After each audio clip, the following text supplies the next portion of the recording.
For several years now, Muslims in Nigeria have joined their counterparts all over the world on pilgrimage to Saudi Arabia. This year, the National Hajj Commission, NACON, airlifted more than 32,000 pilgrims from Saudi Arabia to Nigeria. The number includes pilgrims from 13 states as well as the military. Talking about airlifting pilgrims from Nigeria to Saudi Arabia. And you recall that 65,000 pilgrims were expected to perform the 2024 Hajj, but several issues brought the number down to slightly about 32,000. And reports indicate that feeding at this year's pilgrimage was a marked improvement from last year, where some Nigerian pilgrims complained of the poor state of meals offered them. Now, another issue at this year's Hajj was the unprecedented heat wave, a characteristic feature of Saudi Arabia as a desert country. There were reports of several deaths at this year's pilgrimage, and there are still conflicting figures of those who died. But we will hopefully set the record straight in the course of the program today. Now, let's also mention that a Nigerian woman gave birth during this year's Hajj. Now, this certainly throws up questions on why a pregnant woman should be allowed to perform Hajj. This year also, the National Hajj Commission says it engaged credible vendors to provide accommodation close to transportation facilities to ease movement within the holy city. NACON clarified several issues on the 2024 Hajj yesterday during a press statement.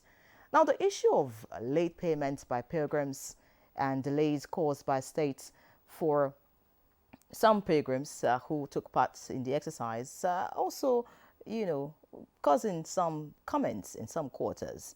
There were also issues raised by some on how government subsidy was distributed among pilgrims. And from all indications, it does appear that NACON may require a special forex rate for pilgrims. If you recall the issues thrown up by fluctuation rates of forex while preparing for the Hajj this year. These issues serve as a prompt for a conversation today. Of course, we have our panelists who will be joining us in the course of the program to talk about this and give us answers. It's Good Morning, Nigeria. Rest assured, I'm not doing this alone. I'm Ian Ray John.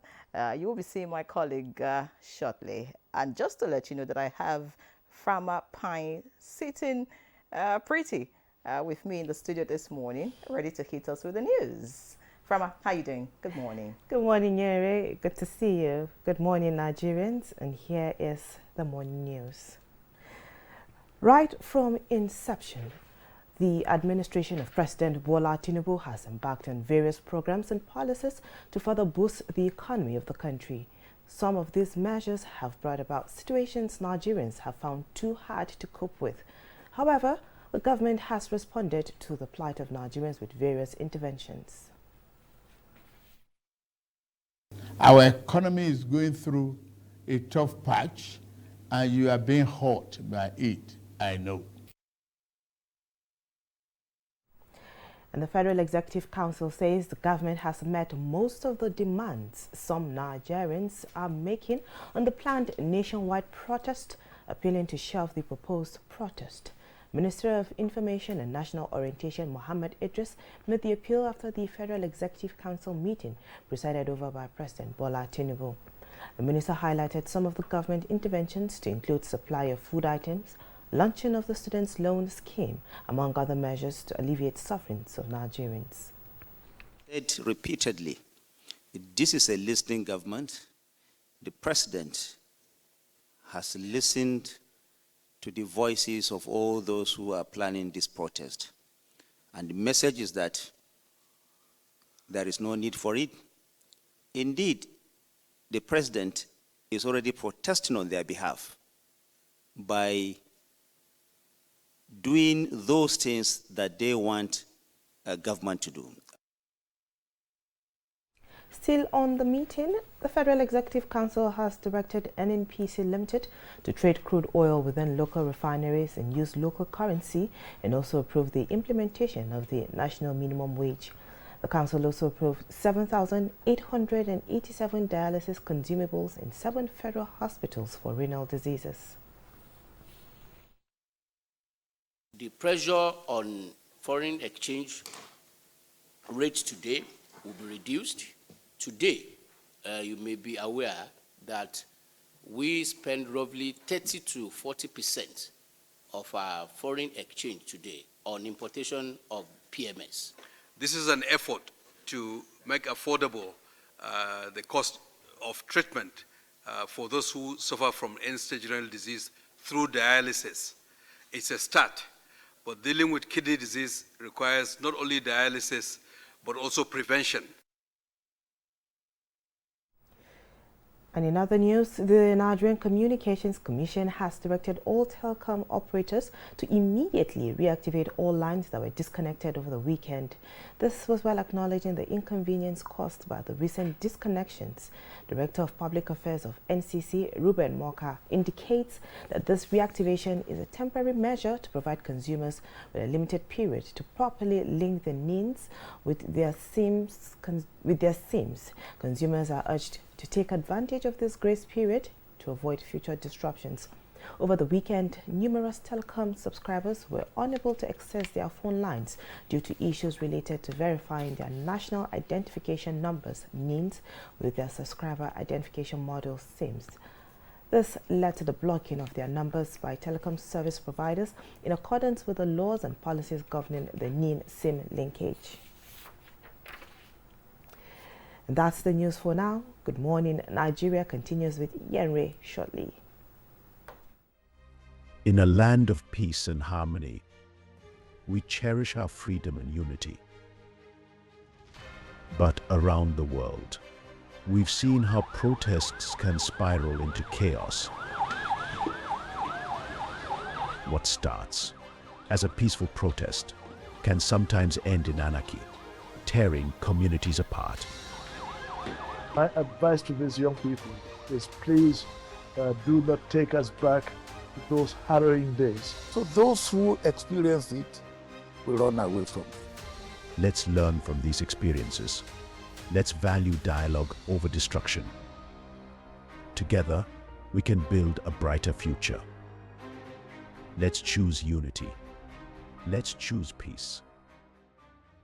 Join us in the Peaceful Future Initiative, because together we can make a difference.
A new edition of TV Guide is out.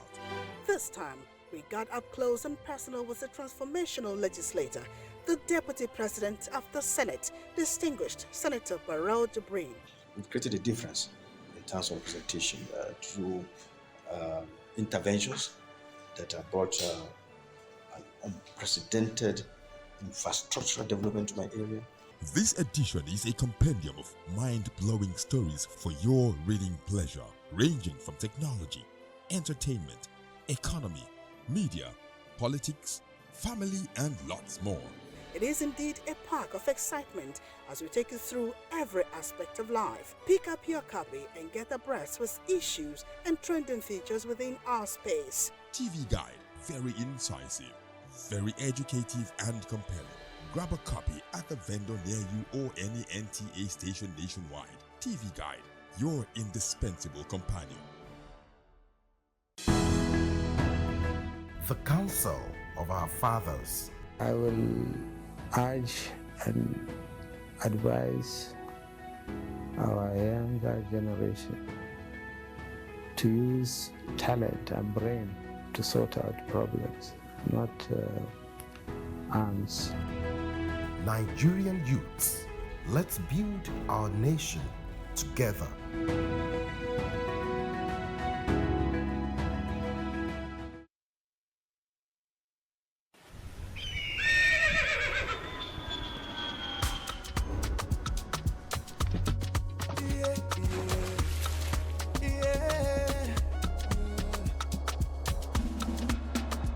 From the Atlantic across the savannah to the Sahara, we rise, a land of the free, we know they tire. We dream great, our spirit is undying. Resilient, rooted like palm tree, we sway in colors, with undying demand. We make solutions, we ignite passion, yeah.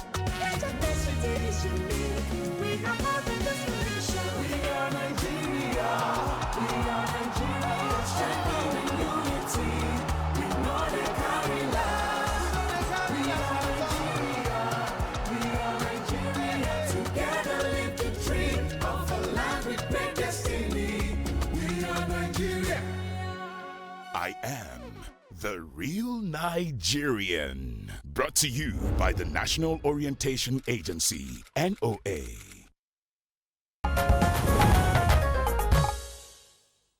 All right, it's Good Morning Nigeria, live on the network service of the NTA. Now time for newspaper review.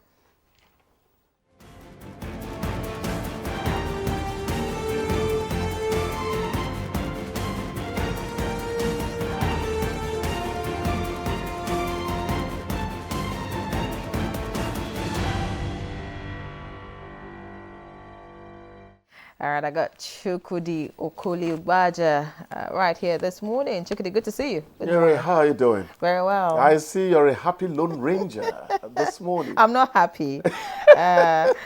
Soon, Come on, soon I'll get company. Anything that happens, be happy. So good to see you. All right, so take a look at the headlines on the front pages of the papers that we have this morning. We'll begin with the blueprint. And of course, it leads with the protest. August 1 is almost here. And the caption here says, IGP deploys DIGs, AIGs, CPs nationwide. NSCDC, 30,000 personnel. The riders, 36 APC state chairmen, mobilize counter protest at local government wards. Grievances being addressed. Action no longer necessary. That's according to the federal government. And below that, we have federal government okay sale of crude oil to Dangote, others in Naira. Saves $7.32 billion annually. The writer says ACF hails Tinubu Lord's $20 billion refinery.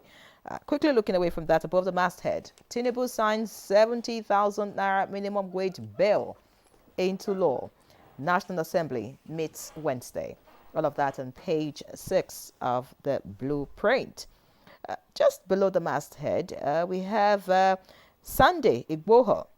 Igboho distances self from faceless protesters, and you can find out on page 7. Just take one or two more headlines on the front page of the blueprint right here. We have this one credited to NACON. Why we didn't share federal government's 90 billion Naira intervention fund to all pilgrims. You want to find out the details, by the way. That's the topic of discussion today on Good Morning Nigeria. So you want to stay with us. Away from that, we have in the green strip, Edo, Ondo, Guba, INEC bars Labour Party's Aburi from meeting, threats over insecurity.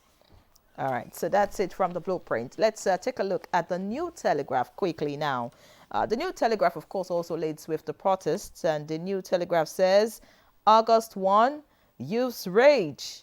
IGP orders police protection for protesters. as Senate calls for emergency session tomorrow. That's the lead story on the New Telegraph newspaper. Above that, we have Supreme Court to hold valedictory session August 22 as CJN Ariwola retires. Tunji Ojo, Tinubu means well. Let's give him time to rescue Nigeria. That's on the New Telegraph. And beside that, we have Enugu targets 100 billion naira livestock production processing potential. All right, looking below the picture story now, we also have the signing of the minimum wage bill into law right here. And the rider to that story says FEC approves 1.44 trillion naira for road contracts. OK sparked with Spain on fugitives repatriation. Federal government pushes for 80% digitization of government operations by 2025. And beside that, we have this story, name SIM verification. NCC orders immediate reconnection of deactivated lines. And finally, we have consuming dried fruit daily might lower diabetes risk, according to a study that's on page 26. And miraculously, I got Victor right here, and he's got the Daily Sun. Victor. Good morning. Good morning, Victor. Well, the Daily Sun has the major headline, nationwide protest. National Assembly summons emergency meeting. That story you can find on page 6. And then just beside the nameplate, FEC approves sale of crude oil to Dangote, others in Naira. Says it will reduce pressure on foreign exchange. Details of that you can find on page 25. And then there are other stories like Tinubu signing the 70,000 naira minimum wage bill into law. 2024 Hajj, 30 Nigerians died in Saudi Arabia.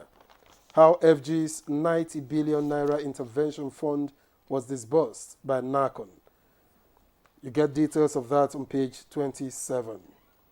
NCC orders immediate reactivation of lines affected by NIN SIM verification issues. Page 25. And finally, Customs declares 2.74 trillion naira H1 revenue, surpasses target. That one is on page 21. Chukwudi. Yeah. Victor. Good morning. Morning. How are you? I'm all right. Good news that the customs surpassed their target in Q1 2024. That's good news. Government needs internally generated revenue like you don't know it. Anyhow, Tinubu has signed the new minimum wage bill into law. Good news. And the Senate President, Godswill Akpabio, has said that the bill to fund it, because it's not included in the appropriation yet. The bill to sign it, to fund it, will be, passed on Wednesday. All this is good news. And when you remember this as one of the last things that have been done before the strike, the protest being planned, you begin to say, I wish these youths could consider many of the things that have been done by this administration, and say, hey, let's put this protest off. Let's give him some 6 months, 1 year to see whether the things that have been done would indeed begin to have some effect. Very good. But the most important thing now is, if it is going on, what is going to be the response rate? You just read now that APC, is it local government chairman, who are going to, have a counter protest. That could be a flashpoint, when iron meets iron, the sparks fly. Another thing we have to avoid as much as we can is, if you see them coming in droves, please, security, do not disturb them as long as they are not destructive. Once you begin to impede them when they are moving peacefully, that is asking for trouble. These are some of the things we must watch out for. If you ask me, I would say that so far, the government and the protesters, their leaders, whoever they are, at least we've known 2 of them, have handled this matter very well as far as I'm concerned. First of all, the protesters, the people who want to protest, issued the warning about the protest more than 3 weeks ago. That's a very good one. And the government returned with, look, nobody's against you protesting. And I said just a day ago that democracy has won by that simple declaration. We have moved forward. Let us continue to see the positives in all these things that are being lined up, you know. But at the end of the day, we must remember that we can only have a country if we are determined to have a country. So everybody must be careful what they do, whether you're pro or against. Very important. Civility is the word, you know. That's what I think. That's my take on that. VCs are being instructed to make sure that the campuses are safe for both staff and students. I want to say that NANS, just 2 days ago, said they were actually are not going to be part of the protest, you know. So that is salutary. That is encouraging in terms of those of us who are saying, please, can you just reel back a bit and give the government some time to see whether the measures taken are going to bring about some positives in our lives. I think we should try to do that. And another one, please, quickly. The federal government has ordered NNPCL to sell crude to Dangote in naira, not a foreign currency. You know, of course, I knew that Dangote would eventually become triumphant in this matter, because the matter being talked about has gone beyond Dangote himself. It is now national interest. It is now directly related to whether hunger can be reduced in this country, because we are giving Dangote a job, an assignment. He's performed it already concerning the AGO pricing. From about 1,900 or 1,800, it's dropped to about 1,200 now. That is good news. You understand? The same way we expect premium motor spirit to come down to at least 500 naira when Dangote does indeed roll out. So the matter has gone beyond Dangote. That was something NNPCL was not factoring in. It is now beyond him. It is now about the well-being of the Nigerian person, knowing how relevant petrol is to the lives of everyone in this country. I am really happy that this decision has been taken for our sake. Very Indeed, important. That's a good one, and I'm sure that Nigerians will be waiting, because unlike the AGO, unlike DPK, diesel, unlike diesel, petrol is more relevant to the ordinary people. Petrol is it? It's more relevant to the ordinary people, and so when the price drops, that will make an impression in the minds of ordinary Nigerians. Victor, I completely agree. But I'm not an environmentalist, but I like nature. Another one that I treat as very important is kerosene. If you want to halt the advance of the desert towards the river Niger, you have to do something to the price of kerosene. Otherwise, people will keep on cutting down trees to provide firewood. Well, my take would be that even whether diesel, whether petrol, whether kerosene, they are all important. For the diesel, industries make use of that, and it affects the price of the products that they eventually come out with. So of course, if the price of diesel also comes down, it would significantly affect a lot of things in the marketplace. So I'm just trying to say that for all the products that we get from crude, it's important that the price is as low as possible, because that is what we survive with. But if vampire marketers would let that happen, because sometimes government takes action, yet you don't see percolate down to the market as cheaper. Thank you for saying prices. that, Chikude. Like, you read my mind, because I can see that the federal government is planning to sell rice for 40,000 naira. That's the plan. So, like what you said, are we actually going to see it in the marketplace for 40,000 naira? Well, because this is coming out now, just so that those crying about hunger and wanting to go out to protest can sit back and see. What will determine that is the amount of it, how much of the rice is available. If you have more than enough available at 40,000 naira, then 40,000 naira it is. Because if it's just a few bags or a few trucks, and then when that runs out, the demand will still be there. And once whether it's a few bags or one truck, if it's 40,000 naira and it gets to different households, it will go a long way. But what we're likely going to see is the 40,000 naira going to a middleman who will eventually clear off the truck and then sell for 80,000 naira or 90. Yesterday, pictures, we can't say pictures don't lie anymore. 3D, 4D, they have changed everything now. You can now plant earrings a head on Chukwudi's shoulders. Not you, my dear. Your head will stay intact on your body. I saw yesterday where not for sale federal government pasted on bags of rice got to the market. The person did not even think that leaving the not for sale federal government rice, blah, blah, blah, was enough to attract negative attention to him or her. Impunity reigns supreme in this country. But that has always been the case. Supervision, monitoring matters. If you leave it to Nigerians because they are it's all always in been the case. Churches and the mosques, We've always, you are making a bad mistake. We've always found not for sale items in the market. So who are we? Always. Then on Sunday, it doesn't make sense.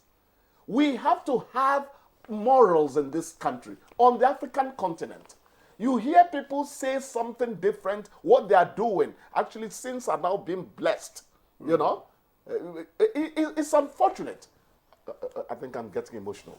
I think I am. Sins are being blessed even by religious leaders these days, just to add to what you have said.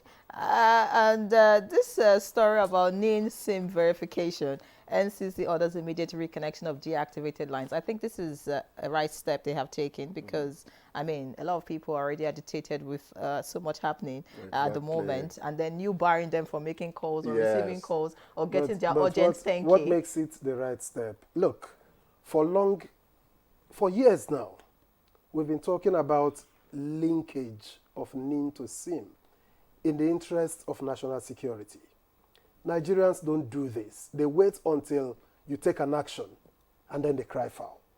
Now you have asked them to, start to school, right? You go back to it. In 1 year, some people have still not found the time to go do it. You take another action, it becomes the same thing. Oh, this is a step in the right direction. So for how long? Are we serious? I agree with you. He's engaging in further emotions. He's taking over from Chukwudi. But I think what Nyere is saying is, in this circumstance, a phone call could stop somebody from actually going out to protest. Exactly. It could, really. We call them little things. There are little things that matter. You have a very great point. Nigerians should stop thinking they have all the time. That is actually why many of us are poor. I'm not joking, but leave that to people who are experts at determining the causes of poverty. Procrastination is the thief of time. But just to quickly point out an experience about this NIN-SIM linkage thing, I don't think it's totally the fault of Nigerians alone. I think even the authorities who are supposed to do the registration also have a fault in this.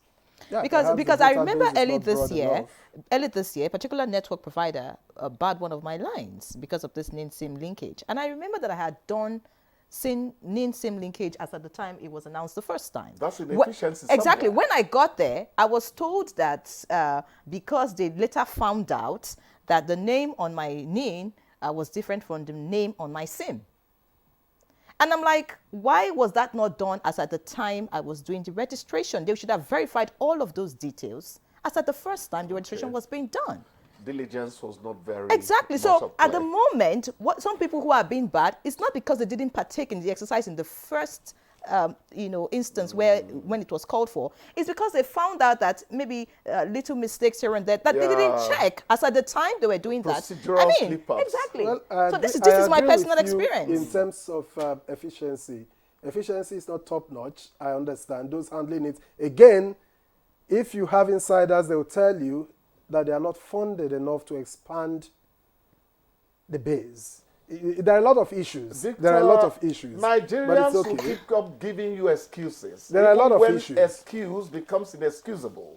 So So you get to shouldn't hear you so shouldn't many actually things. There are a blame lot of you shouldn't issues, blame Nigerians completely because but you know can't in my case continue. my But if they SIM, say now come and do it, then perhaps how would I those have issues known been that my fixed. SIM was not linked when I know I participated the No, first we time? said yours was a procedural slip-up, which more diligence could have corrected at the Chukwudi, right time. we have to thank you now because we've completely got out Yes, of time. Victor, thank me out. Please sip on a cup of coffee. No By the problem. way, what's your plan for August 1?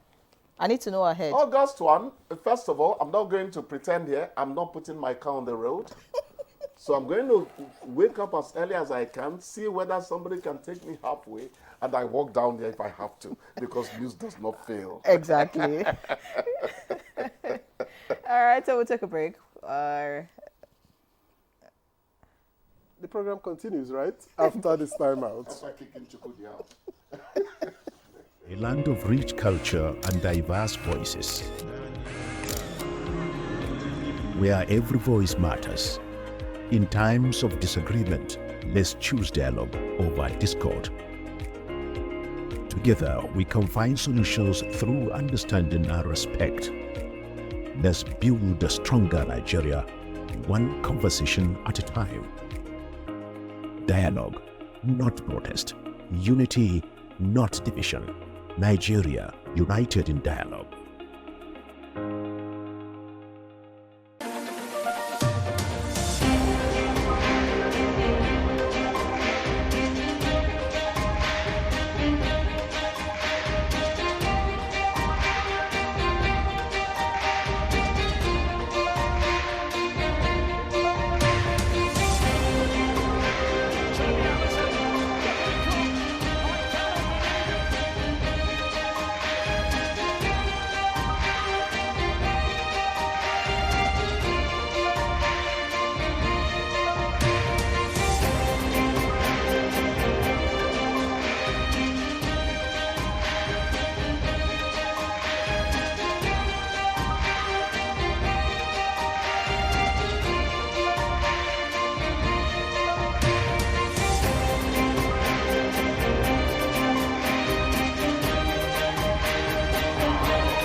Beside me is my boyfriend with the certificates.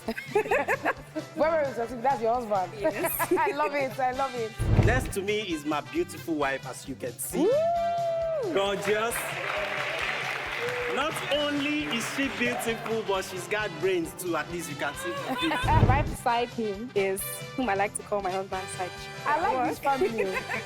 So your office wife. Yes. Real wife and office wife. All right. Exactly. Love it. How long have you two been married? Just guess. I cannot now. 10 years. Hey! You actually look like someone that just wants to do NYS. Name something kids do to annoy their parents. Make noise. Play too much. Cry. They scatter the house.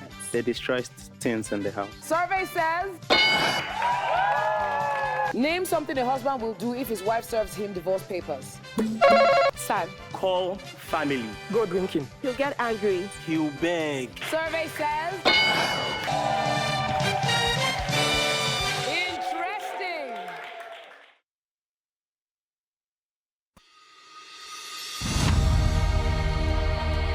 Nigeria means a lot to me.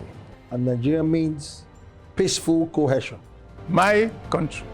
We continue to pray, and then hopefully we will come to understand that unity of purpose, unity of living together. Our ethnic beliefs and background and culture is our strength. Ever since the amalgamation period of 1914 to date, about 109 years ago, the people of Nigeria live very peacefully with one another. I think diversity helps a lot to enhance robust development in Nigeria. All over the country, you have so many ethnic groups, over 250. That is enough to tell you that this is a blessed country that, God has kept, together as one indivisible entity.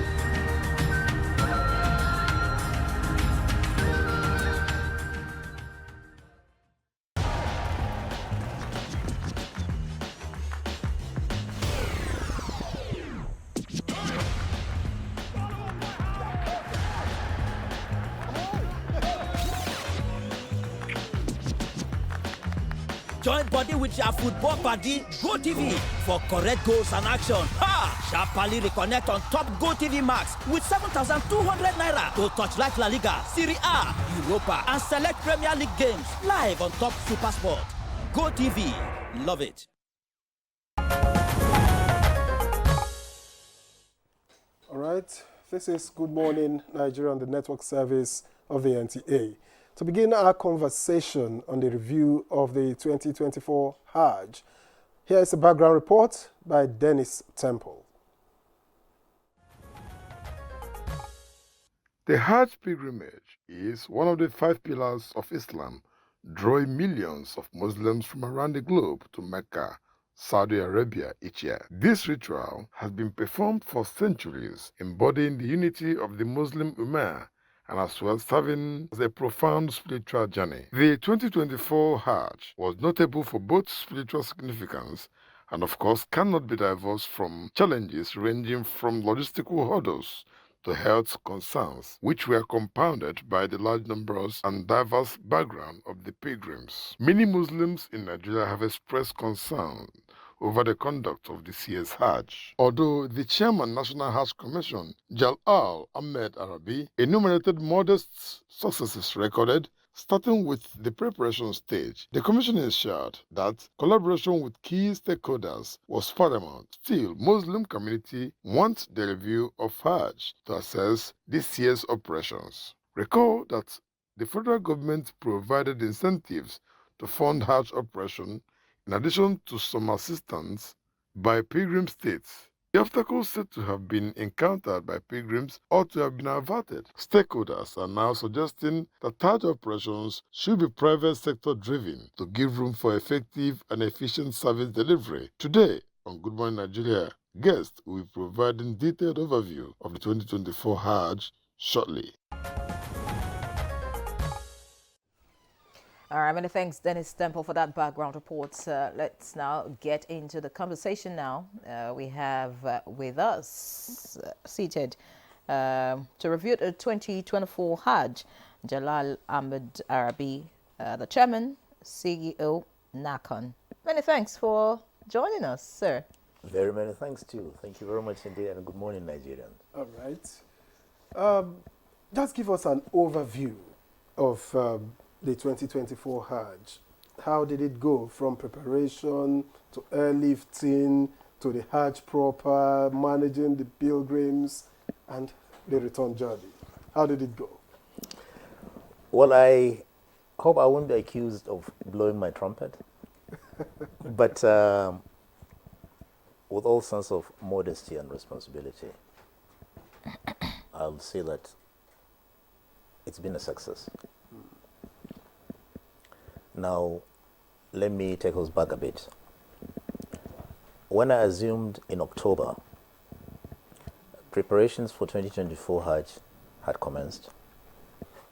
You would recall that sometime in August, September, there was an announcement of a Hajj fair, which was meant to be a deposit of about 4.5, 4.9. Now, the tradition has always been Hajj has received special attention from government when it comes to an exchange rate. There have been concessionary rates in the past that have been given to pilgrims. And I know that that wasn't restricted probably to the Muslim pilgrims. But then, because of changes in policy, both monetary and fiscal, 2024 became special.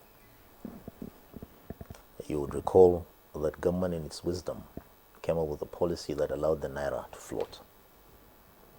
So it became near impossible for any window of concession to be granted. Pilgrims started the deposits, but it was rather coming slowly. Now the pattern has always been, whatever the pilgrims come to deposit in the states, with the state's pilgrims welfare boards, such amounts are remitted to the NACON account in CBN. These accounts is normally controlled by NACON, but the monies in there are harvested on behalf of the pilgrims and on behalf of the states. These are the same monies that are used to buy the services. When I say buying the services, of course, you talk about the accommodation, the feeding, and the transportation in Saudi Arabia. These are the funds that you use to pay the providers. Let me make an explanation, and advisedly, probably it would answer maybe any forthcoming question that you will ask. That has become necessary because the Saudi policy recognizes only NACON as an entity, just like it recognizes NACON sister agencies all over the world. In other words, it doesn't deal with fragmented entities. It deals with one entity. Fast forward. So when we harvest these monies that are sent by the states, we then pay the providers that, one, for example, arrangements in Makkah, both the accommodation and the feeding, are normally the prerogative of the states. They choose those to provide services to them. What we do is we make sure that they tick all the boxes in terms of comfort, in terms of how conducive both the accommodation and the feeding will be, and we tick on that. But then, you recall that getting the deposit into the NACON's account in CBN became an issue. Initially, there was the hope there was going to be a concession, which was a tradition. It never occurred. So we were foot dragging. At a point, we were almost giving up that probably 2024 Hajj was going to be a mirage. Now, consultations went on, but at a point, we had to now approach the federal government and indeed the states to say that the way things are going, unless we get a concessionary rate to cushion the effect of whatever the pilgrims are expected to pay, there's going to be a problem. And of course, Nigerians would recall that it was at that point that the president magnanimously granted 90 billion naira to subsidize whatever that was going to be paid. Now let me define that too. People will ask, why 90 billion if there was no concession? It might interest Nigerians to know that whenever you talk about Hajj fare, you are talking about dollar-denominated service. It's paid in dollars. So whatever computation you make is based on what your naira can purchase to the level of the dollar that you would want. Now, initially, when we came up with the calculations, realizing that 4.5, 4.9 wasn't going to fly, we said, okay, if you try to convert 5,692 or thereabout to a naira at an exchange rate for that day, which was going to 1,500 to a dollar, you're talking about over 8 million, 8.5 million. How do you get 8.5 million when it was even difficult to get 4.5, 4.9? Now, we thought of so many things. What do you do? If you recall, at a point, we just had to bite the bullet. We came up with the pronouncement that, look, reality has set in. Hajj fare is over 8 million. It's close to 9 million. And there's a problem. people that are struggling to pay 4.5, 4.9, how did they pay 9? So when the concession wasn't coming in, that was when the president gave 90 billion. Now with the president's 90 billion, at a point in time, we had barely 18,000 pilgrims that could have been taken care of with the 90 billion. Assuming that you've translated and changed the 5,692 into Naira with an exchange rate of about 1.5, okay, if you spread the 90 billion, it could cover 18,000 or thereabout. But there you are. By the figures, at that time you already had close to 50,000 pilgrims that had registered. Who do you sideline? Who do you excise from the well-intentioned activities that were going on? So after due consultation, I know that whatever we did with the 90 billion, government was aware. We got all stakeholders to be aware of what was happening. It was then agreed that, look, why don't you spread the 90 billion across the close to 50,000 so that everybody will have a feel of the magnanimity. It was then the calculation came up that, look, if you're spreading it of the 90 billion to these individuals, then everybody will get 1,630,000 something. But there's still a gap for you to get to that threshold I told you, which invariably means that there's still a shortfall of 1.918 million or thereabout. I'm sure you will recall, and Nigerians will too, that it was at that stage that some of the subnationals really stood up to come and assist. Some governors gave in their own contribution in mitigating the hardship. Some gave $1 million and said, look, okay, you pilgrims, go and look for 918. Some gave 1.5 million. Some gave the 918 million, and so on and so forth. But Allah has always been kind, and if He has called you, you are destined to go. There will always be a way. Quite a good number of those that had paid the 4.5, 0.9 rose to the occasion. They were able to get the 1.9 million because of the time gap that we got.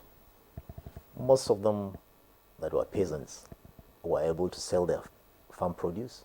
Some sell their animals because they were lucky that the period was apt for them to do that, since there was an extension per se, and they did.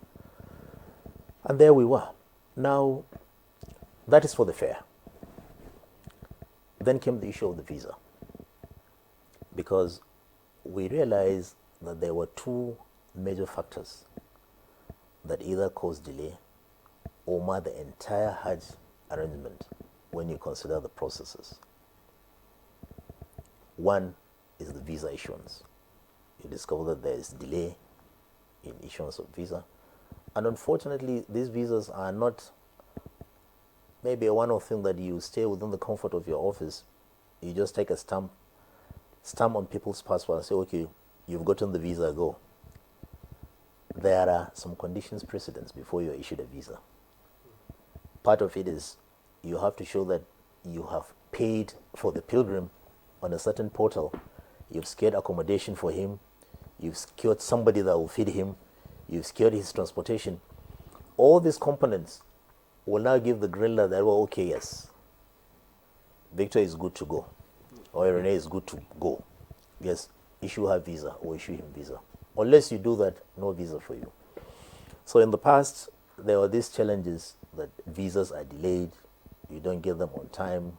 Sometimes you go begging for an extension to do that. We now say, okay, why don't we address that so that we can have some concentration on the other sectors?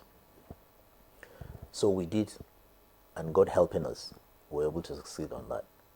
We'll make sure that we address the issue of the visa on time, make sure that we shut that door so that we concentrate on the other factor that mitigates this. The second factor is the air flight. You discover that pilgrims will be ready, the visas will be there, but there are no aircraft. They don't come. Some would say that they have the facility, they have the capacity to do it, and then you come and the jets are not there. So, but this time around we say no, we did.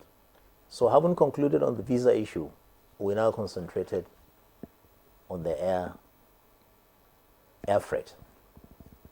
And that one too, God help us, for the first time in so many years, we didn't have to ask the authority to beg the Saudis to extend the opening of the airspace for us, or to say that please we want to land but we want more time to do that. No.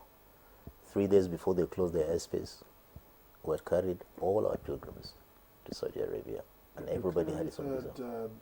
It was clearly a winding, long and tortuous 2024 Hajj. Well, we'll put you on hold while we introduce you. You have our guests. Oh, yeah. Yes, we have Ustaz Abubakar Siddiq Muhammad, an Islamic scholar with the National Mosque, a private Hajj operator, and managing director of Comral Travels and Tours Limited. Many thanks for joining us, Ustaz Abubakar. Thank you for having me. All right, I agree with my chairman. Thank you very much indeed, Sheikh. Welcome. Thank you, all right. First and foremost, I'd like to ask, were you part of the pilgrims for 2024 Hajj? I was part of the organizers. You were part of the organizers? I'm more than a pilgrim.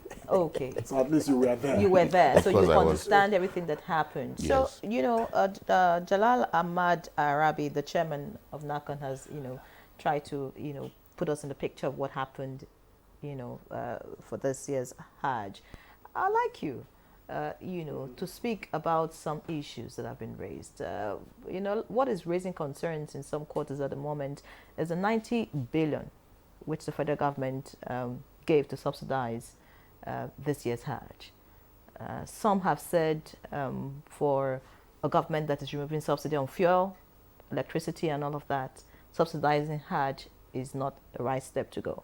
I would like you to speak concerning that, if you think that it was the needful, that had to be done, and then speak to us about how it was shared, because there are also comments in some quarters that some people got more, others got less, some were more comfortable during the Hajj, others were treated badly, others didn't get good food. Speak around these issues. Hajj is a pillar of our religion. It is not what the Muslim community thought that it should be for a share of any largesse from the government. Whether anything comes from the government or not, there will be Hajj and people will still go to Hajj. About the 90 billion and how it was distributed, I think the chairman has shed light on that. They are the authorities of Hajj and they have distributed in ways that they have seen best.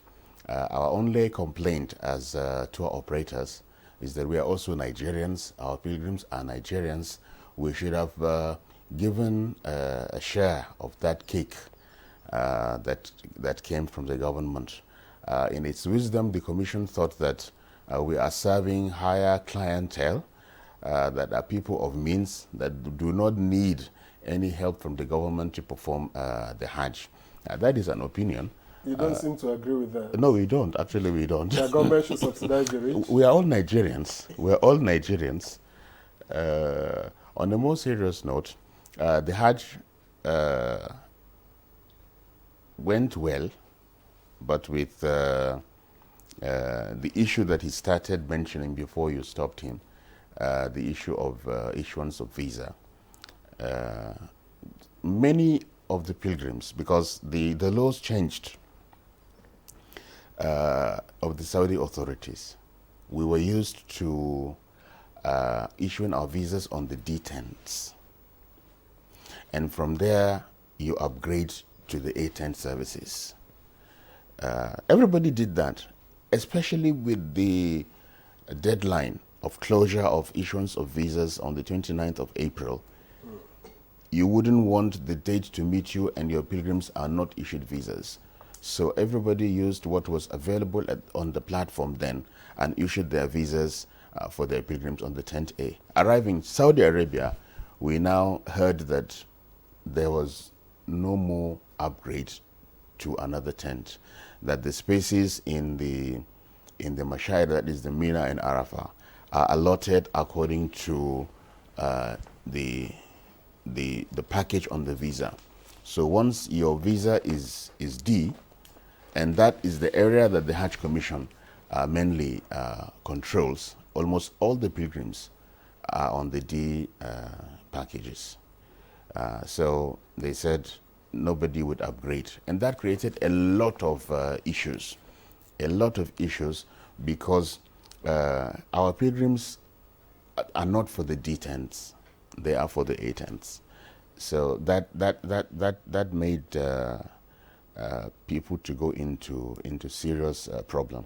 The chairman is quite aware of that. He has been involved in all the problems that we faced as far as the A tents are concerned during the Hajj. He went extra mile. I mean, I called, I disturbed, I complained. I was almost weeping because there was no solution.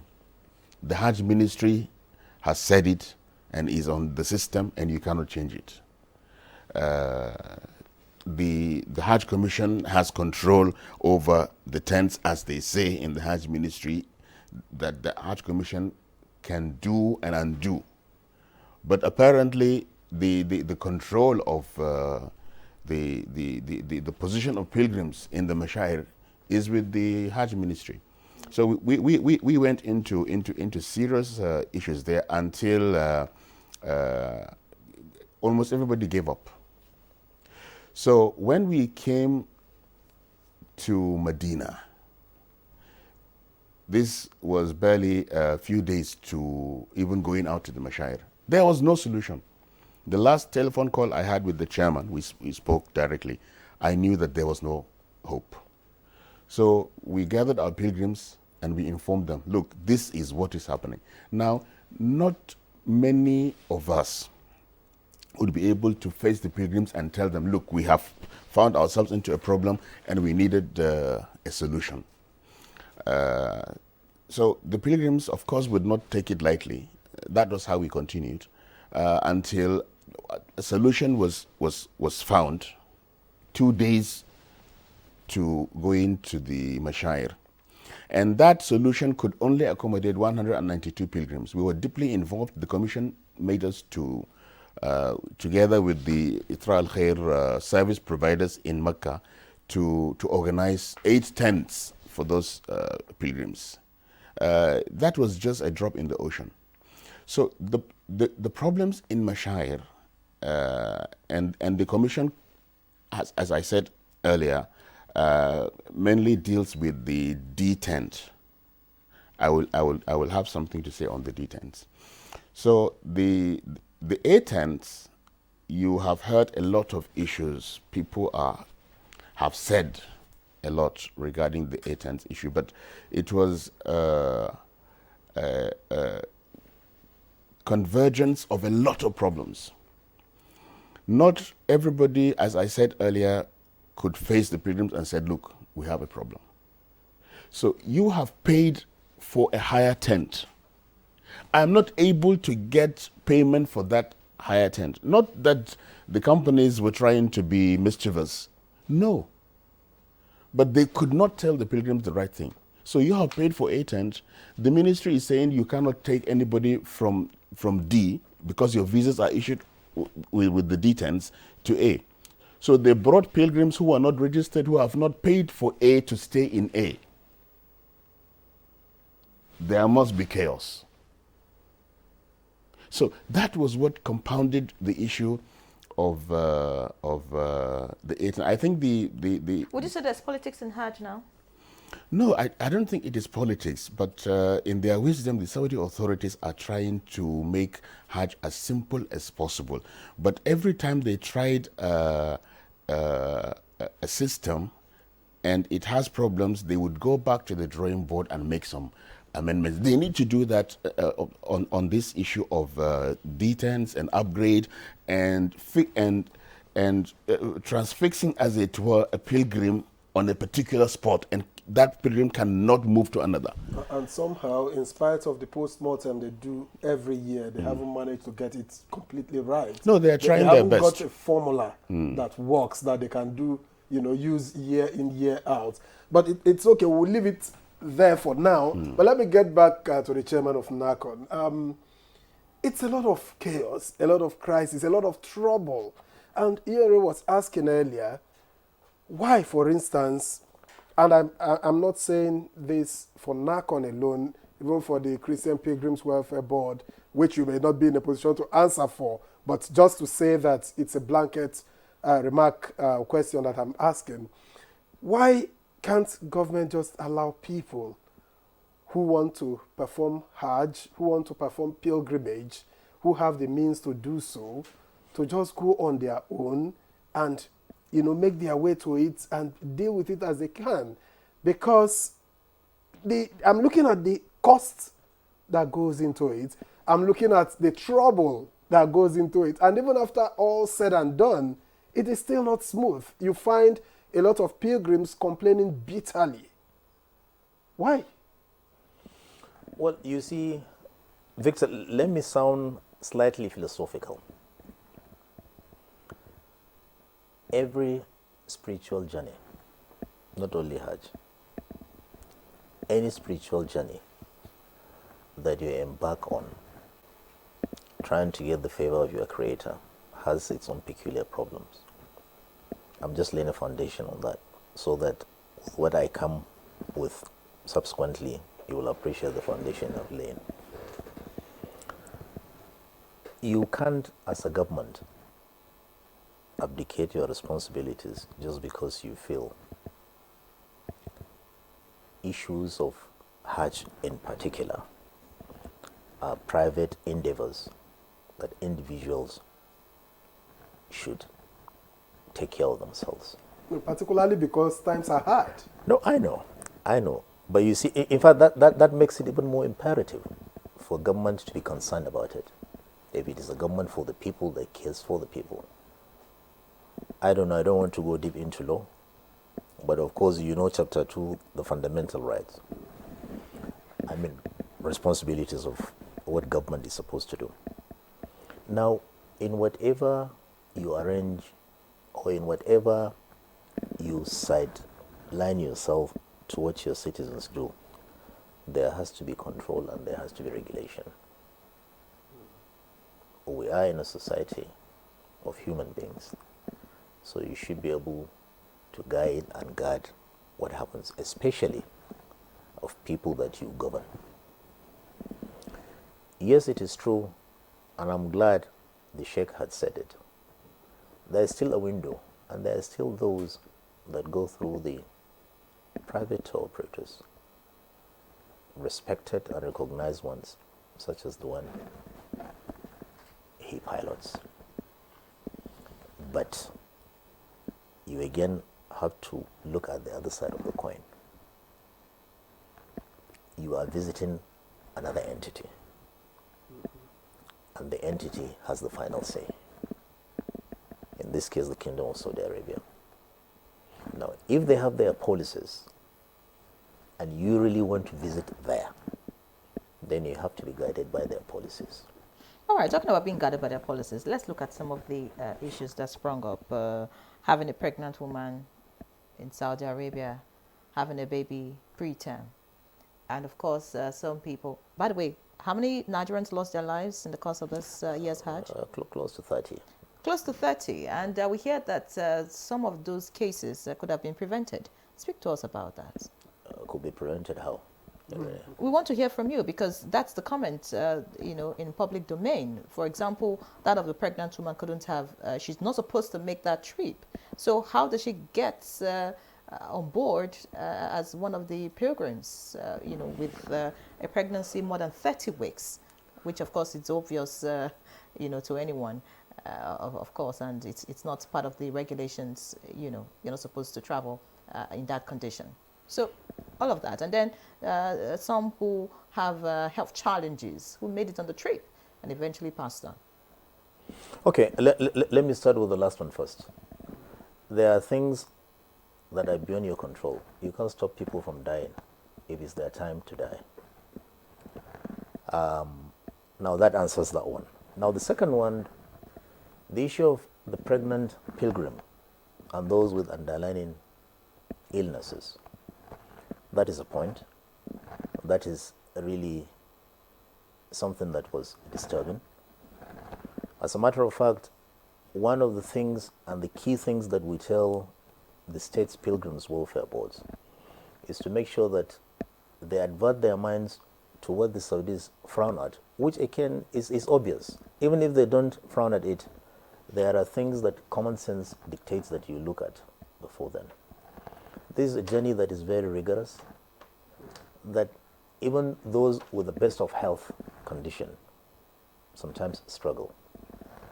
But then there are limitations. But with what had happened, having learned our lessons, we will expand the horizon in the screening of pilgrims, even from the state level. But the system has always been, they screen their pilgrims because we give them the guidelines. And then there are some measures that have been introduced in the past where any infraction of these guidelines attracts some punitive actions, like you reduce the slots of any state that has violated some of these guidelines.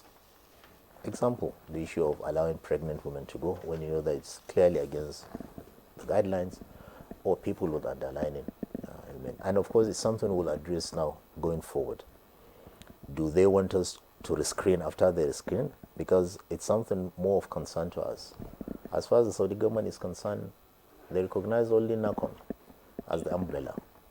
So if there's any infraction from any of the subnationals or any of the private tour operators, they hammer NACON because they feel that they ought to have titrated all whatever before they go. So like I said, going forward, and we've always said, each Hajj has its own peculiarity and challenges. You can't be perfect. There's only one perfect entity, and that is the Creator. So we learn by the day. With what we have achieved now, we'll concentrate equally on the challenges so that going forward we see how we make amends. And this issue you raise is one of those things that we'll concentrate on in trying to get it right. And by the way, it's not even underlying illnesses or pregnancies. We have a big challenge, and of course it's something we will throw or put on the table to discuss with all other stakeholders. You discover that the Saudi guidelines did not stop the aged from performing Hajj. But here you are, you can have 70, 75 old pilgrims embarking on it, and they become a liability. So these are issues, and of course religiously too, you can stop them, because it is within their right. Are you concerned, are you considering imposing age limits? And by the way, is there a spiritual incentive for dying in Saudi Arabia? Because I want to understand why people who know that they are ailing would want to go on pilgrimage. Okay, I can see the sheikh shaking his head. I won't go deep into it, I don't know, but I'm sure you'll explain from the scriptures the way it is. That is to answer that one. But you see, to put a restriction will be a Herculean task. It's not going to be that easy. Because like I said, it's within your right as a Muslim to perform the pilgrimage if you are able to. And it doesn't talk about age. But I think one of the strategies we want to bring to the table is where there are the aged who desire to go, then they should be able to be accompanied by an able-bodied younger people that will assist.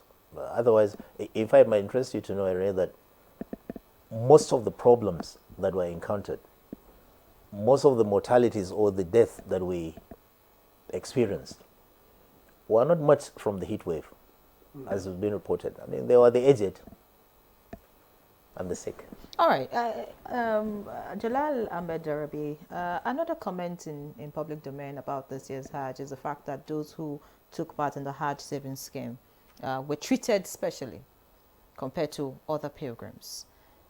Tell us how successful the Hajj savings scheme was. Maybe, sorry, before you go to that, on the issue of the aged and the infirm going to Hajj, I think should be addressed, and also the issue of the pregnant women. You know, the women are in the hijab. You may not be able to discern who is pregnant and who is not, and even at the point of screening. Well, maybe a pregnancy of more than 7 months. There should be. I mean, if women Maybe will medical screen, screening. but for a pilgrim to come and just board a flight, you may not know. No, but Jalal Ahmed has said that there's supposed to be a screening by the states to ascertain their health condition and so many other things. So at that point, there are lapses. Of course, lapses pregnancy test, of course, should keep be it at the back of your mind as when well. you're going to do your medical screening for women. Keep it at the back of your mind as well. Women would want to, whatever the stage of their pregnancy, want to travel to Saudi Arabia, especially to give birth in Saudi Arabia, because that is another pride that this child was born during Hajj.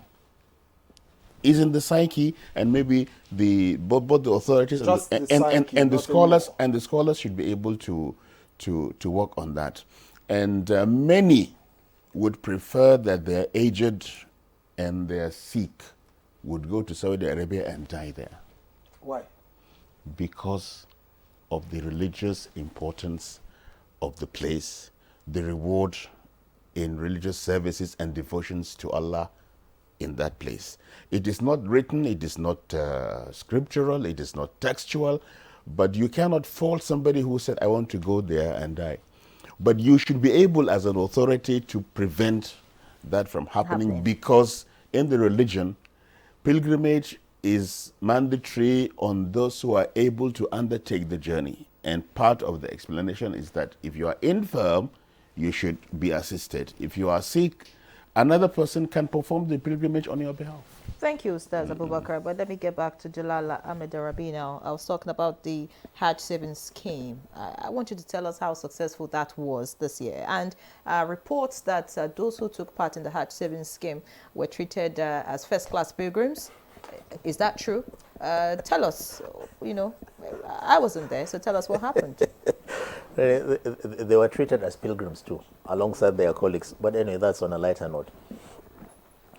Now, the Hajj savings scheme is a concept that fortunately is enshrined in the NACON Act.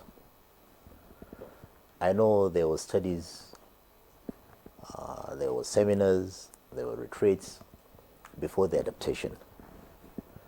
Now, when we came on board in October, we tried to dissect the implementation of the Hajj savings scheme, HSS. Let me say HSS quantum. Having realized that there were reservations in its implementation from the states and other stakeholders. Now, the idea was to try and inculcate in our people the wisdom in investment. Invest for the future and to the future. Plan well ahead. There are some clans that have been practicing it for decades. Easy example is Malaysia, Indonesia, and some other countries. But again, going deep into that, it's for another day. Now, after the studies and after the tours and after the retreats, they now felt, look, why wouldn't Nigeria try the HSS? If it comes on board and it is successfully implemented, then it will eradicate most of these fire brigade approaches or last-minute arrangements going to Hajj. Because once you latch onto it, you would have been registered, you would have started depositing your money in the bank until it gets to a point that you've reached the exact threshold of what the Hajj fare is for that particular year. And then you are detached, you are asked for your preference, where you want to fly from. Is it Gombe? Is it Kaduna? Is it Anambra? Is it Edo? Name it. Then such information is communicated to that state's Pilgrims Welfare Board that yes, Mr. A has completed his deposit and is ready to be evacuated, and then he is flying from there. Like I said, we had discovered that there were reservations in its implementation, especially from the states, because the arrangement that we inherited was Jaiz Bank has been the only lead bank that receives the deposits from these intending pilgrims. And then, since it is purely an Islamic arrangement, the monies are invested in what is halal, and then there's a profit sharing formula between the banks, the depositor, And NACON, and the states. It's almost like a cooperative then. More or less. Now, but then where the problem arose, I think, was the sharing formula. Some were arguing that, look, Jais shouldn't get the higher percentage that they're getting, because what they do is just to receive the deposit and they trade with it. But like I said, this is work in progress, and we intend discussing amongst ourselves with all stakeholders to see how best we can implement it. Issue of whether they had gotten preferential treatment, what happened was the states, as far as they were concerned, believe that HSS, though that had invested in HSS, should have followed the same route the pilgrims followed in completing the amount after receipt of the subsidy. But they discovered that the 1.9 million that every other pilgrim had topped up was not collected from the HSS people. And then the response was, yes, it's true, they didn't pay directly, but what the commission did, NACON, was we have a certain percentage too of the profit sharing once the money is mature. We say, okay, for this period, we are going to sacrifice too. Give our own share, spread it across to the HSS people. But you know, some of these things can get to nerves. They can trigger some emotional response. But in summary, they are not any special from other pilgrims. And I hope by the time we sit down on the table to reassess the implementation of the HSS, we will understand ourselves, and then going forward we will do that. But what is critical and what is most important is to appreciate the fact that going forward there has to be something like HSS. Call it whatever name you want to call, but there has to be. We have to encourage people to start planning well ahead. And it's not going to be, look, you go in after consultation, you go into the theater. No. It's something that you will now have to apply to your psyche, that you stay on a queue, take your time, plan your life, if Allah spares your life, to now start depositing, knowing that in the next 2 years or so, it will be your turn to go. That's what most of the clubs that are operating HSS are doing. In other words, those pilgrims going to Hajj from Indonesia, Malaysia for the next 10 years know who they are. Once the time comes, you'll be told that, look, it's your time, get ready, next year is your year. And what they do again, helping those that would have invested, is in the halal way, they try to invest what they deposited, turn it around in the halal way. Some of them have gotten estate through that. So many profit-oriented projects have been procured by these deposits, to the extent that when it is your turn, for example, to go in 2025, and it is realized that you are just about to cross the threshold of fulfilling, of paying for the entire Hajj fare. You already have your own dividends from what has been invested on your behalf.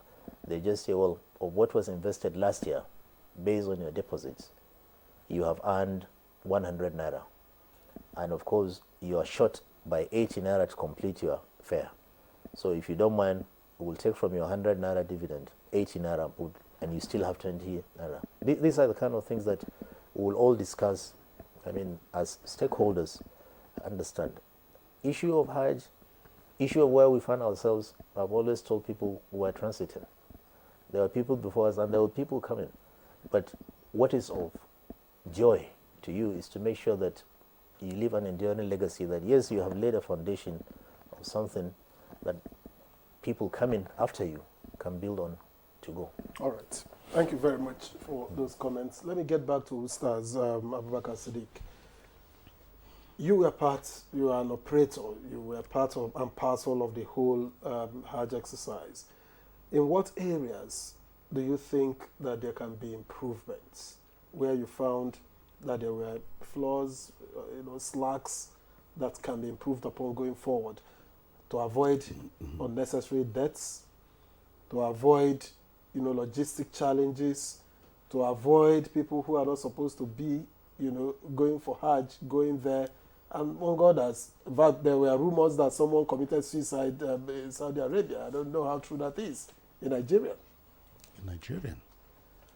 Maybe the chairman will answer that. No, but I don't know. What are the areas of improvement for you? About suicide, maybe ignorance. I will comment on that. Whether Nigerian or not Nigerian, only an ignorant Muslim. I hope it was because of ignorance, and we hope Allah will look at that side of him as a human being and avert the punishment of committing suicide on such a one. Okay. Okay. I will leave that. As far as I'm concerned, in all the years that I have been part of the operations of Hajj, more than 2 decades, there was no Hajj like Hajj 2024, this Hajj, especially in the area that NACON controls most, that is the detents. Because of the problems I mentioned earlier, I was forced to go to the Mashair about 2 weeks before the Hajj, trying to find solution with some officials from the service provider, the Isra al-Khair people. And to my surprise, the tents in Arafah were ready about 2 weeks to the time. This has never happened in the history of Hajj.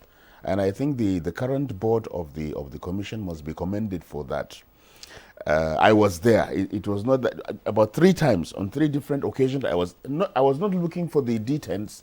I was trying with the officials to solve the problem at hand.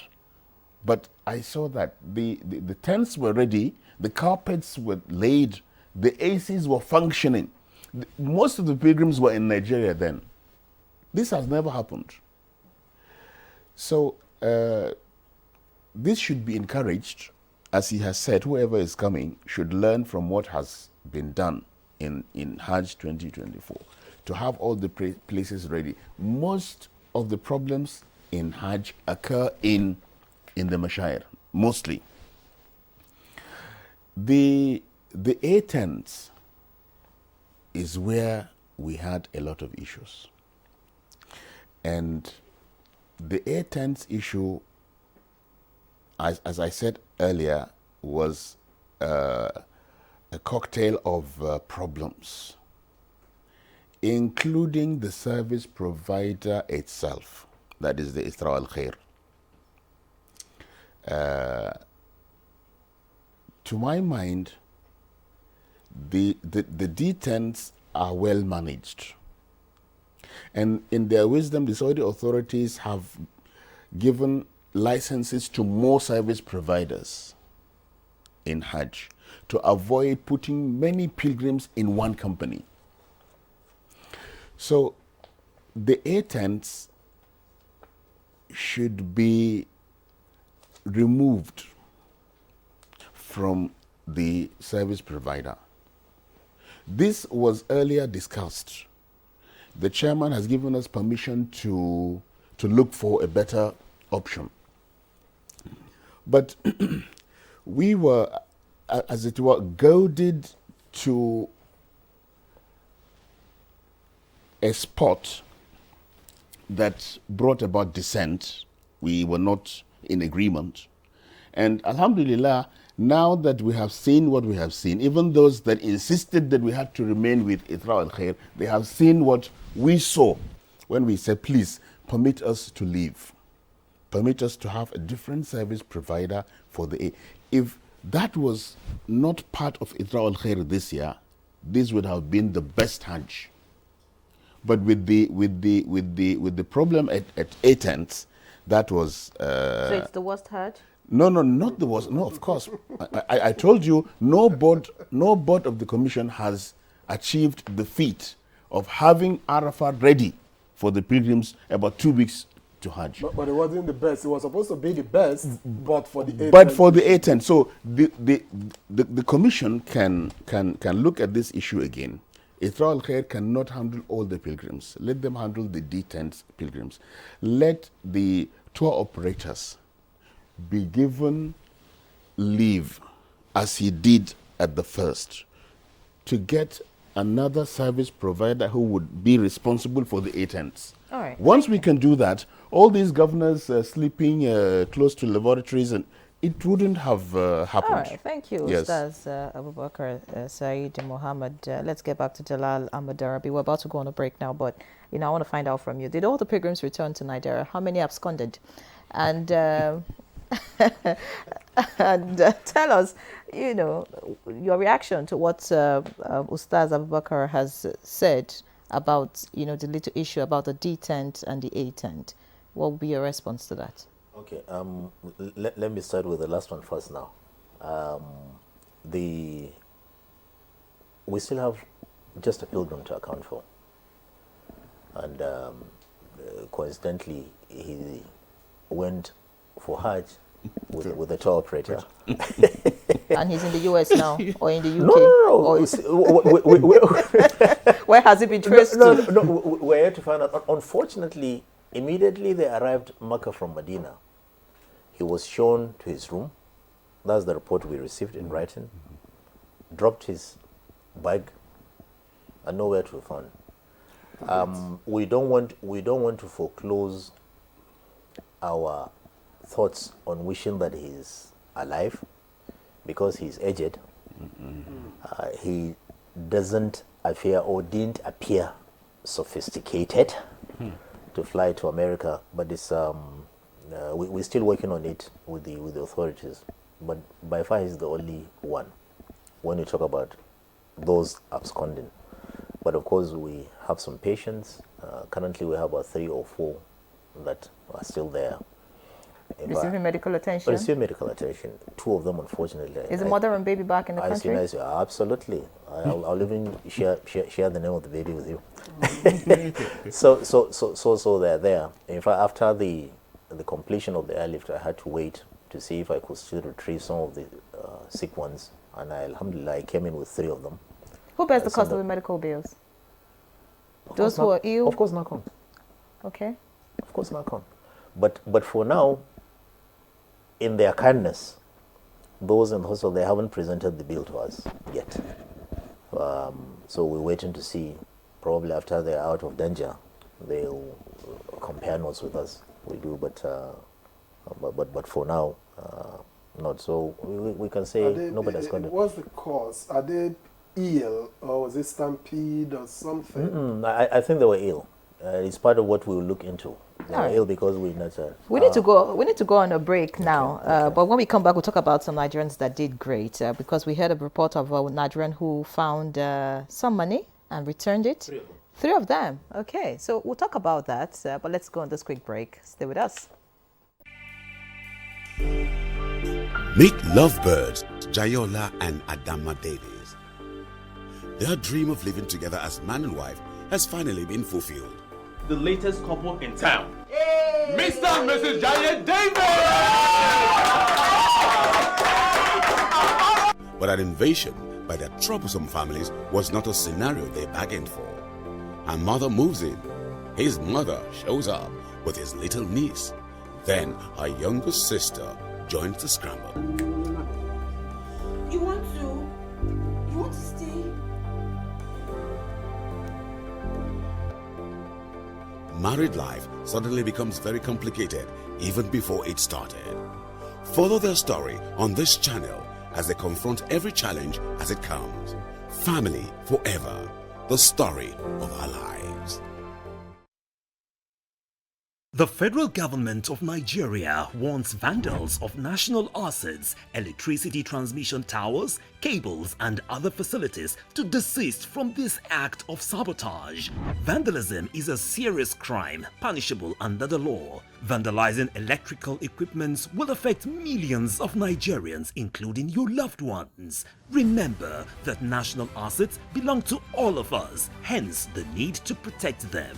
Report all cases of suspicious movement around electrical facilities to security agencies. When you see something, say something.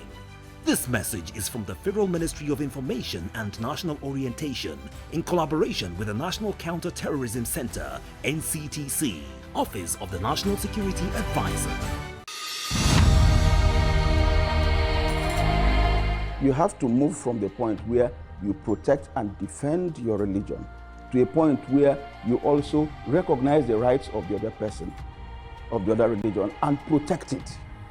So if I am protecting my own territory and my own people and trying to emphasize their rights and protect their rights, I should also be thinking about how to protect the rights of the others.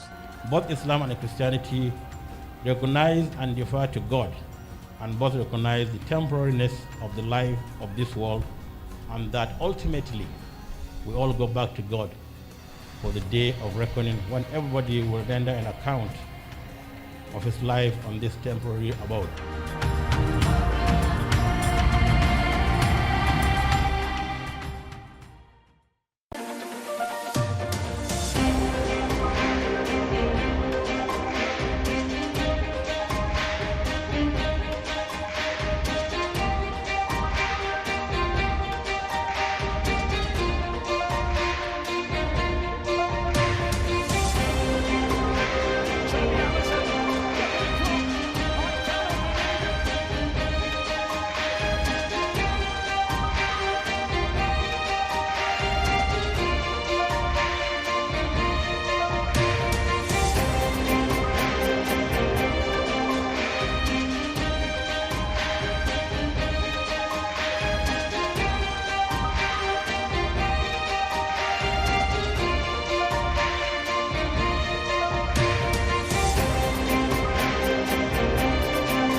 All right, welcome back. It's still Good Morning Nigeria, live on the network service of the NTA, and our guests are still very much with us. We're reviewing the 2024 Hajj.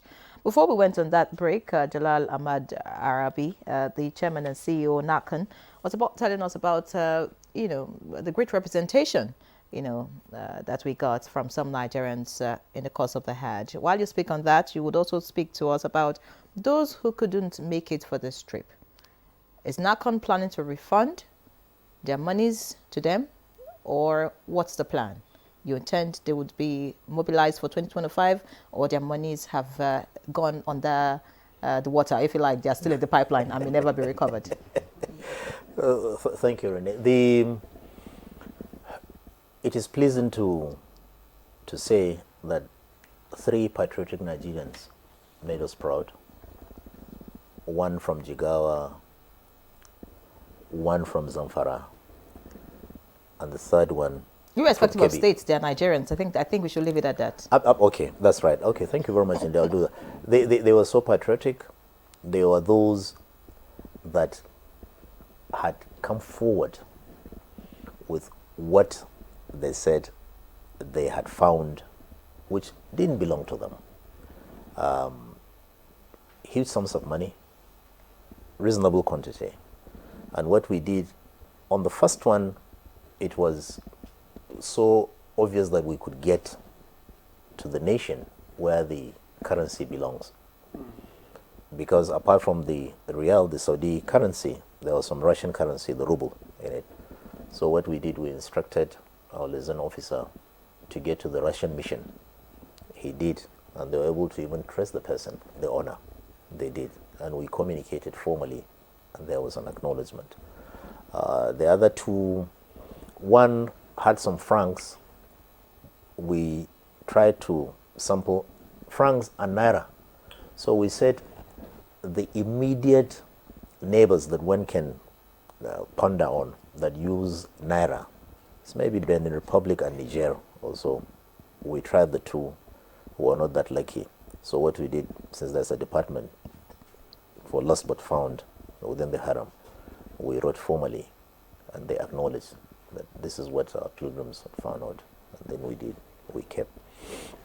And then the third one too, we couldn't get, so we did, and then we left it there. You say I didn't have to mention the states, so it's quite. What was the second question you said? Those who couldn't make it for the trip, but now made some payments. Now, let me tell you how it works. We are regulators, we are not operators. The states normally collect the money of pilgrims, harvested, and then they send it to us, and we implement. So a refund are normally gotten from the states, as it were, not from NICON. But is it possible? Absolutely, absolutely. One other strategy we came with, and which they were in agreement with us, is, look, going forward, having experienced what we experienced in 2024, the uncertainties, encourage those that have even deposited, based on trust between yourselves, to make that a deposit for their 2025. But if they desire to be refunded, by all means give them back their money. That is your own call, not ours. And I think some of the states have written back to us that most of those that are unable to complete and were unable to get the subsidy because they came in late have decided to left their monies as deposit for 2025. All right. Would you also like to speak? You did say you'll explain later.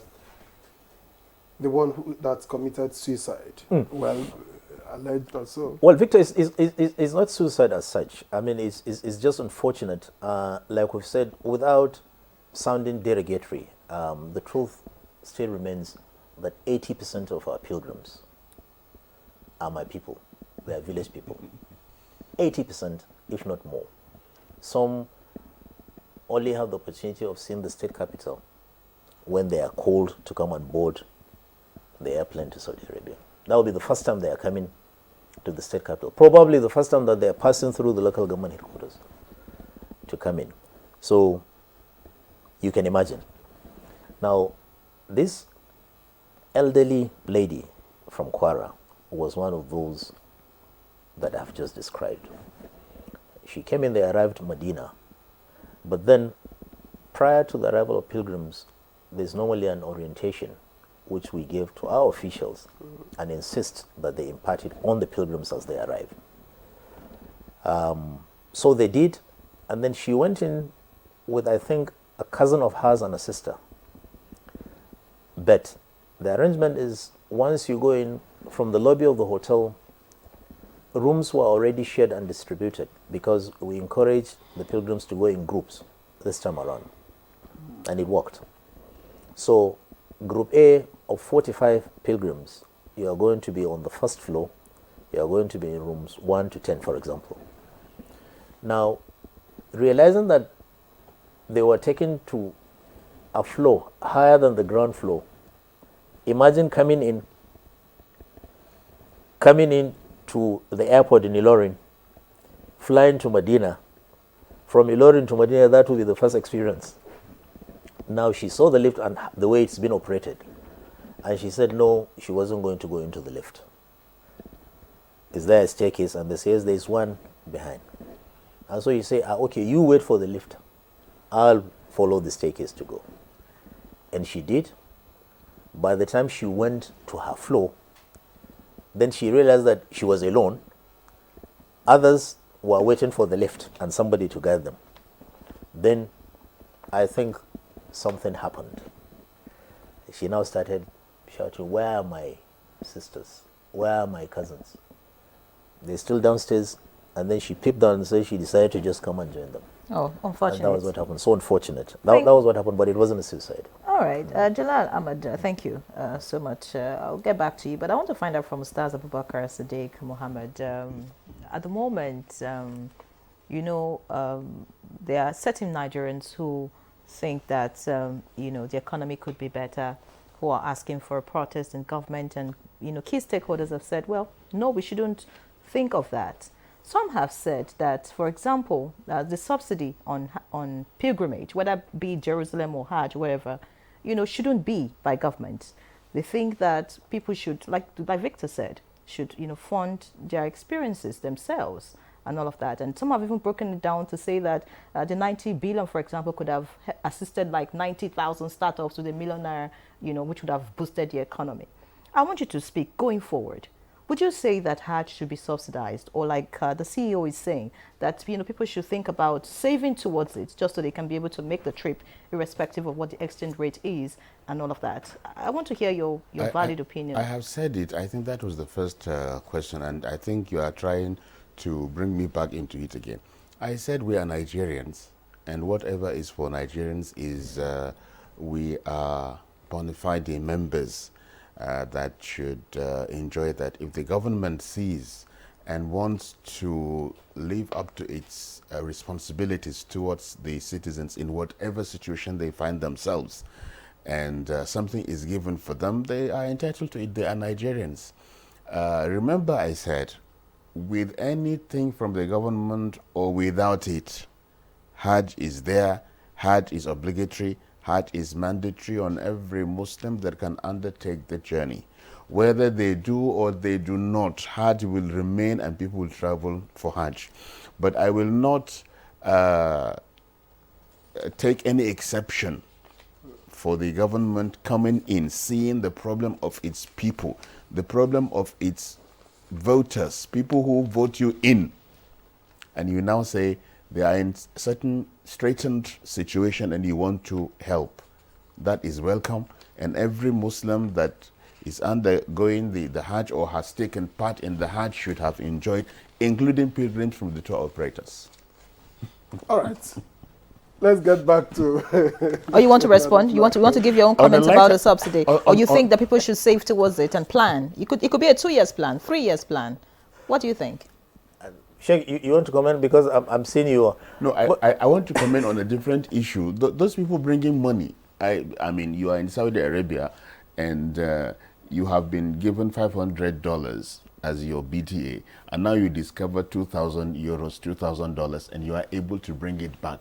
Allah will reward you for that, because that is not your money. If you will commit sin not in Saudi Arabia, is there anything that the Commission, or especially the Commission, can do to, as an incentive? Thank you very much for this. May Allah reward you. The Commission recognizes you for doing this and has given you this. Maybe they have done so. Yeah, so you speak concerning that. Yes, we have, Sheikh. In fact, we intend visiting the states individually to meet with the individuals again in furtherance to what we've already done, as it were. You had asked the question of subsidy and going forward investment also. I think the Sheikh had really touched on it. We were in sync with him in that regard. Otherwise, I'll be shooting myself down when I was the person that really went cup in hand to get the assistance. And part of what he said was what I really narrated, because it becomes a responsibility of government to its citizens to do that. Most especially, like I said, I didn't go alone. My other brothers from the other faith too went, and they got a similar thing. But what is most important is going forward with the dynamics of time. You can't just relax and lay back and wait for the handout. Yes. If it comes, so be it. If it doesn't, it's good you plan ahead for yourselves. And like I said, that's what we really want to do in discussing the HSS, or whatever name we give it, going forward, because that is what will endure, not a stopgap or an ad hoc arrangement. All right. And I wanted to chip in earlier and say, well, we don't regard Hajj, pilgrimage across board as a social service. Then I realized that, well, not everybody benefits from it, so it couldn't be said to be a social service. But by the way, tell us about feeding. It appeared that from what people say, that feeding was better this year, but that didn't also stop some people who complained bitterly that they were not well catered for. And we saw some pictures online, by the way. The 2 akaras or the 3 akaras. well, beauty of life, the freedom to express. And in such a journey where you have to manage over 50,000 individuals with different idiosyncrasies, certainly people are bound to talk as they deem fit, and you can't stop them. But like I said, what is most important is having an appraisal of what had transpired. Take the percentage. What were the challenges? What were the complaints? What were the accolades? And then going forward, anybody in a position that we are privileged to be in, to say that you don't accept or you don't expect criticisms, then you're living in the past. The beauty of leadership in such a journey is to open yourself to criticisms. Be lucky that they are positive, and that's what we always encourage. There's always room for improvement. That is the beauty of life. Talking about room for improvement, what would you want to see NACON do? I know you're heading the organization. What would you want to see NACON do as we plan for next year's Hajj? And then intending pilgrims too, what would you want them to start doing now, just so that some of the issues that cropped up in this year's Hajj, we don't get to see it again? Plan ahead. Start from today. And that's what we started. Like we said, on the 18th of June, that was when the Saudis formally closed the chapter on 2024 and released the timeline for 2025. That is forward thinking, forward looking, proactiveness, planning ahead. They invited us, they gave us the timeline, which we have duplicated and shared. We will soon reach out to the tour operators when we know whether your association is still there, or we do with individuals. No. So we did that, and where we noticed some lapses, because we looked at ourselves in the mirror, where we noticed lapses, we had already started engaging with the ministry, especially on issues that the Sheikh had talked about, where they own the sole responsibility and they didn't do well. We now try to tell them that, look, we'll still be coming back to them, but they ought to have done ABC to get it right. We had met with the transport company. We had met with some of the providers, because obviously, what about like the 10A? Just like I said, we talked to the ministry about it. Like he said, he had explained, it's not NACON's responsibility, but NACON has a duty to ask why was the treatment bad. It is our responsibility. So we did that, and of course, like I said, we'll be asking the tour operators to give us their complaints in writing. We'll be asking some of the pilgrims, some of our leaders that felt slighted of what happened, and other pilgrims, call in your complaints too, and then we will get the provider to talk. So collectively we will know, and then we'll apportion blame where blame should be apportioned, where there will be reprimand, where there will be interdiction. We'll do that. But bottom line is, going forward, it has to be right, and we have to get it right. In fact, there are some insinuations. Some people are saying that tent A has always been free, that it was given to NACON free and NACON sold it. No, but that's all right. An individual opinion, but it's not true. But what we intend doing, like I said, going forward, is to make sure that the right things are done. So you can see that we have commenced in 2025, but bottom line, plan ahead. Let us be like any other organized nation can do. We should be able to, because we are good people. We have the potential. We have the brains. We can do it. So once we do, and of course, it's not the new mantra. Okay, with a general review now, not just of this year's Hajj, looking at pilgrims that have gone for Hajj, has there been a significant improvement, say, generally amongst the pilgrims, in the way they conduct themselves, how they, for example, are they more patriotic now? Because that's what, at this point, that's what we're calling for, patriotism. A lot of Nigerians, have seemed to have lost their faith in the country. But has this exercise, created, a different community of people who are more committed to this country and, of course, committed to the Muslim faith? Has it? You see, it has. You see, the most important thing is whenever you find yourself in the position that we find ourselves, make the pilgrims who are the customers feel important, wanted, and inclusive. Give them their rights. Give them what is due to them. Communicate. Be open, be sincere. Once you're able to do that, they will understand you.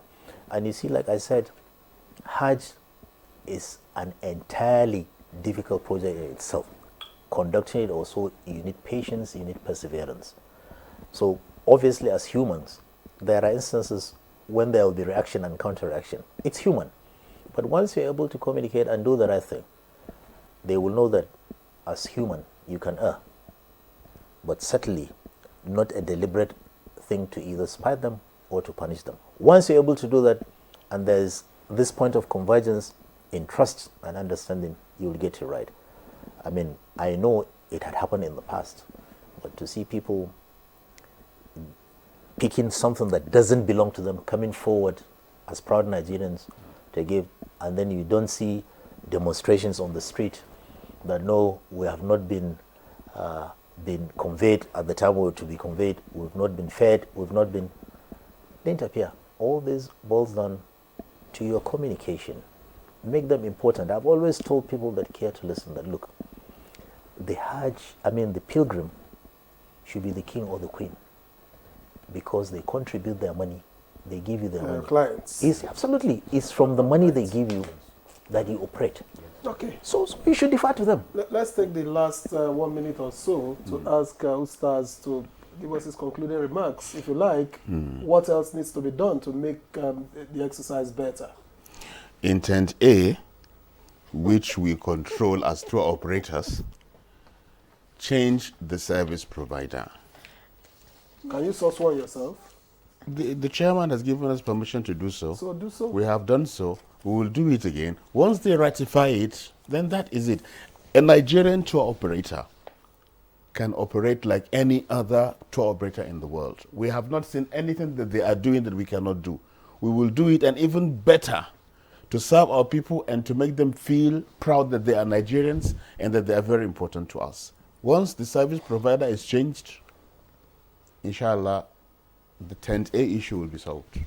All right. Thank you so much, Ustaz Abubakar Siddiq Muhammad, an Islamic scholar with the National Mosque, a private Hajj operator and managing director of Comro Travels and Tours Limited, and of course, the new provider for 10th A. Yes. The new service provider for 10th A. Thank you so much. I hope so. Thank you so If much for joining us on the program. And of course, Jalal Ahmad Arabi, Chairman CEO NACON.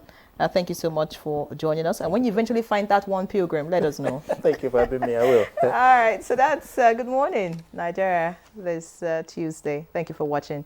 I'm Ian Ray John. Live it locked on the NTA. And I'm Victor Azu. I'll see you again tomorrow.